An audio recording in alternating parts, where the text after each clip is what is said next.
তো বন্ধুরা চলে এসেছি হটোর মর্যাদা মাঠে। তো আজকে একটু ঘোড়া মালিকের সাথে পরিচয় করে নেব।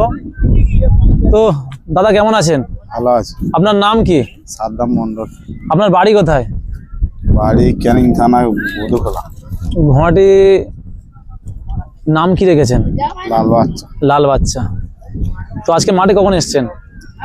ঘন্টাখানেক আগে এসছি। ঘন্টাখানেক আগে। তোমরা দেখতে পাচ্ছেন হটোর মর্যাদাতে দেখতে পাচ্ছেন আজকে সাদ্দাম ভাই বাড়ি বোধগুলো বাড়ি। তো সুন্দর একটি ঘোড়া নিয়ে চলে এসে, ঘোড়ার নাম কি রেখেছেন? লাল বাচ্চা। খুব সুন্দর একটি নাম রেখেছেন ঘোড়ার। আজকের পারফরমেন্স খুব ভালো দেখবে এই মাঠে। আর ঘোড়ার গেট আপটা একটু দেখুন, খুব সুন্দর গেট আপ। তো সাদ্দাম ভাই ঘোড়ার কি খাওয়ানো হয় কি? ঘোড়া ছোলা সিল্কার খাওয়ানো হয়, মুখচুনি খাওয়ানো হয়, বা ওই ছোলার মুখচুনি খাওয়ানো হয়। তো ঘোড়া কতদিন দেখেছেন আপনি? ঘোড়া 2 বছর। 2 বছর হয়ে গেছে। তো আপনি দিনে কত ঘন্টা ট্রেনিং করান ঘোড়াকে? সারাদিনে 2বার ট্রেনিং। সারাদিনে 2বার ট্রেনিং হয়। তো আজকে যে এই মাঠে এসেছেন, আপনি দর্শকের উদ্দেশ্যে কি বলতে চান? দর্শক তো প্রচুর ঘোড়া এসছে, দর্শক বেশি দেখছে।